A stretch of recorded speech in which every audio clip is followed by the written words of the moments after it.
And we are on air with Chris Shanafelt, and this is a very special edition, Memorial Day edition. Hope you all are enjoying your holiday, and it is a pleasure to now welcome onto the show Tampa Bay Buccaneers tight end Alan Cross. And Alan has a football camp coming on in a few weeks, and we're going to talk about that and more.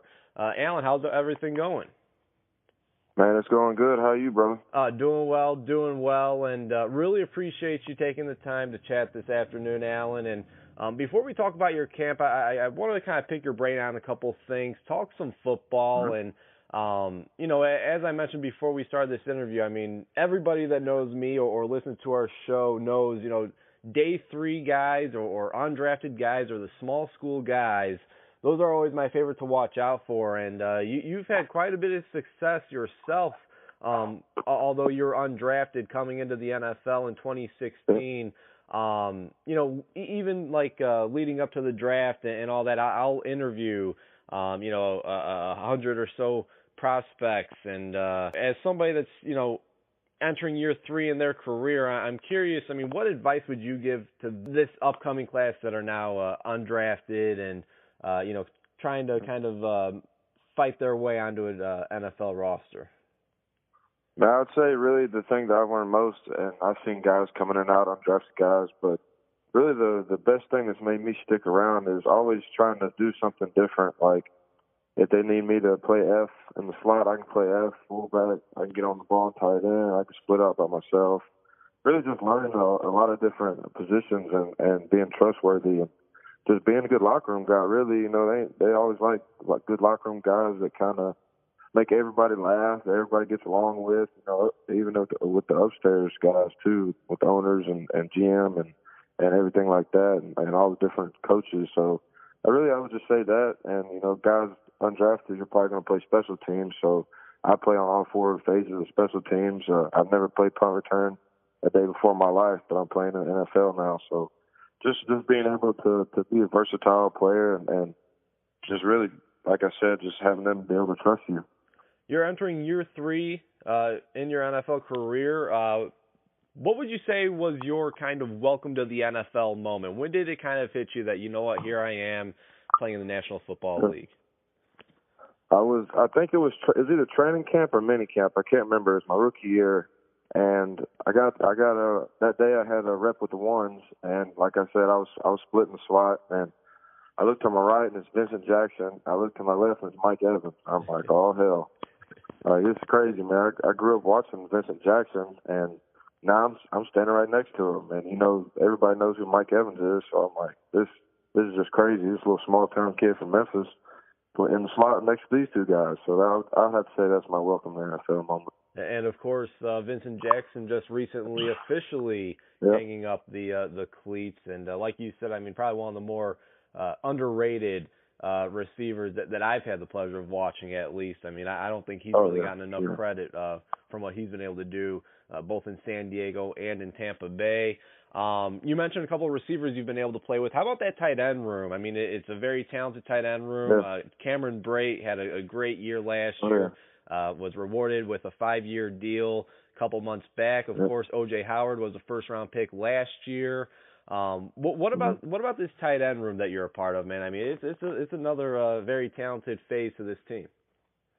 Oh yeah, I mean O.J. Howard, he's a great player. He's going to eventually be one of the top tight ends in the league, in my opinion, because of his work ethic, and he's not cocky from being Alabama. You know how that goes. So he goes out there every day and works his tail off, and he's always asking questions.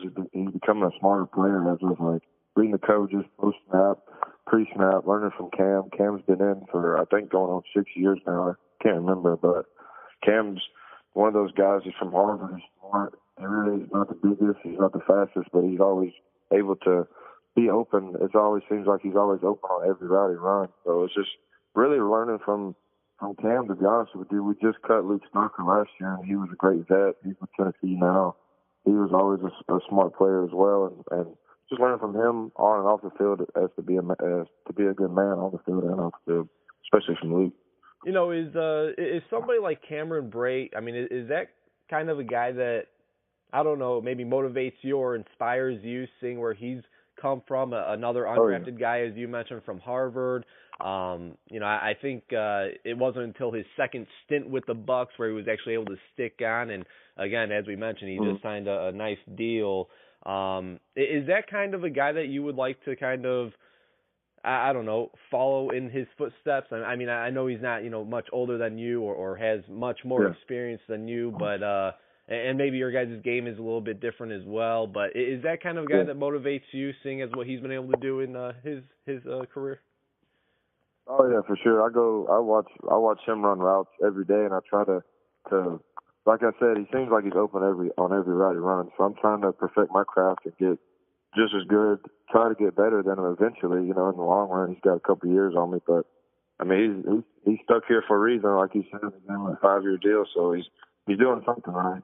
Upstairs guys really like him. He's like around the locker room, around the building. So he's just a great player, and he could play different positions as well. He's played special teams coming up as a rookie, 3-year guy. So he's been around. He knows the ropes pretty good. Again, we're chatting with Tampa Bay Buccaneers tight end Alan Cross, and not only tight end, you also have experience at playing fullback, like you said. You're always on special teams as well.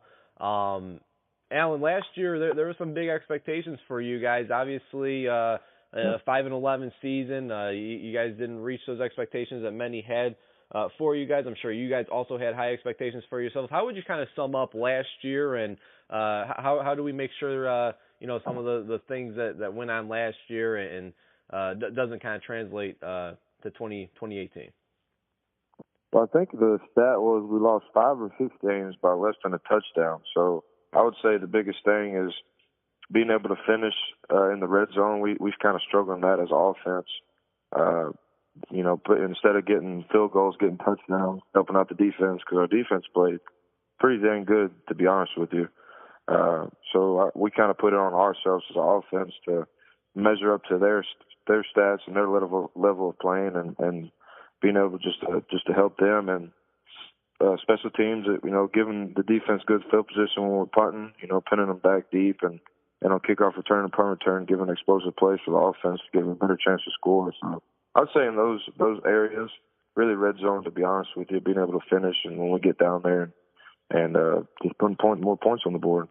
And of course, everybody makes it seem like it all starts with the quarterback. And again, expectations were very high for Jameis Winston last year. What's talking about the locker room and guys in the locker room? What's Jameis Winston like in the locker room? I mean, he got a lot of crap for the eating the W's or whatever it was, I believe, in New Orleans. Oh, yeah. Do you guys ever give him any crap about that as well? No, I mean that's just how he is. Like when I was in college, I was the dude headbutting people without a helmet on, motivating guys. With Jameis, he's the talker of the group. When he's trying to motivate people, you really never know what he's going to say, but he seems to say some of the right things a lot of the times. But in the locker room, he's a great guy. He's a great leader. He's a person you really look up to as a rookie coming in, or a 2-year guy. And really just, everybody knows who he is, like Mike Evans, coming out of college. So it's like really like when I first got here, I was like, man, that's Jameis, like that's crazy, but now me and him are pretty good buds, and, we talk football a lot, and he takes it serious. He's probably one of the most serious guys in the locker room when it comes to football, for sure. Absolutely. And, again, we're talking with Alan Cross, tight end for the Tampa Bay Buccaneers. Now, Alan, you were doing some things in the community earlier this morning, and then later on next month in June 23rd, you're holding your football camp. Is this your very first football camp that you're putting together? Yep.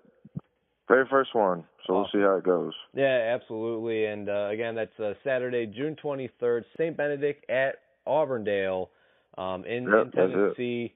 Why do you, obviously there are a lot of guys in the league that do decide to give back, but it's not anything that you're required to do. It's not listed in your contract.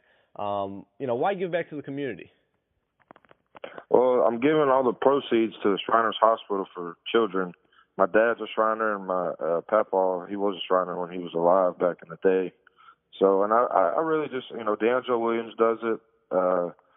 Coach Bell, he's at Memphis. He played at Memphis. He played in the league for a couple of years. He does one. Greg Hardy does one in my hometown in Memphis. So I just see those guys and, have the outcome they do with the kids. Just really just coming out there and having fun with some kids, getting them out of the TV, off the phone, just getting them outside and try to teach them some fundamentals for an hour or two and really just have fun, to be honest with you.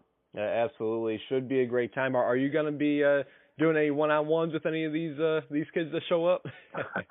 No, I'm thinking I went to Anthony Beck's camp. He played tight end in the league a couple of years. Oh, yeah. Played the Jets, played for the Bucs, and I'm kind of going to run it like he kind of ran it, just a couple stations, just drills for offense and defense. So just try to get some guys out there that I played with that I feel like understand the game as much as I do, if not more. Just try to teach them, the fundamentals, like I said, first step if you're playing tight end, offensive line, getting your hands good on the defensive line, just little things like that for sure. Well, it should be a great turnout.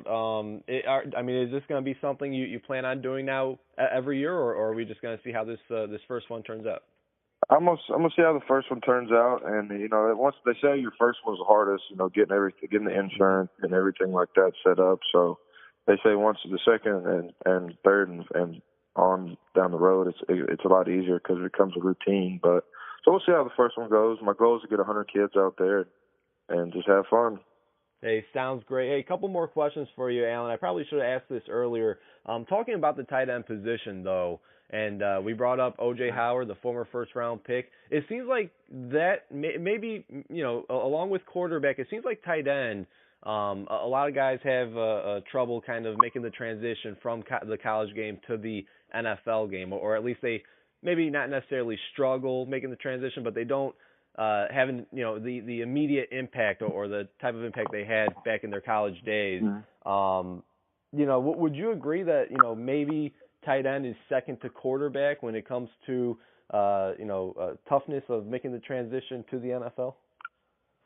I would say so, because some of the guys coming out now never really played on the ball attached, right. So they're really not good at. I wouldn't say not good. They're really not comprehensive of having to block and having to how you fit your hands, having to feel where the running back's going to hit the hole, because in the NFL 90% of the time the running back's going to cut backside half the time, and normally that's where your tight end is, unless it's on a stretch play front. But I would say yeah.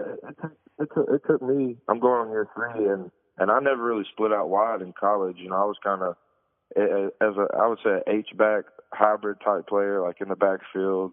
Got on the ball every now and then, but I never really split out wide. So that's something new to me that I had to get used to. What a lot of the tight ends do, like Gronk, Kelsey, all those guys, they split out wide, one-on-one with DBs, one-on-one with linebackers, and I never had to do that till I got here. So I would say, yeah, it takes a little while to get used to, for sure. Again, he's Alan Cross. Check out his 2018 Alan Cross football camp, Saturday, June 23rd at St. Benedict at Auburndale, back in Tennessee. And, again, you got a Facebook page, Alan. Just search Alan Cross football camp. They can find out information there. Again, as you said, there's an admission price, $20. It all goes to the Shriners Hospital. Doing great things in the community, Alan, and really appreciate you taking some time to talk about that and of course, talk about your team. And, really looking forward to seeing what you're able to do this season. And also, of course, really looking forward to seeing how your first football camp turns out. Oh, man, I appreciate it, man. Thanks again for having me, brother. Absolutely. My pleasure.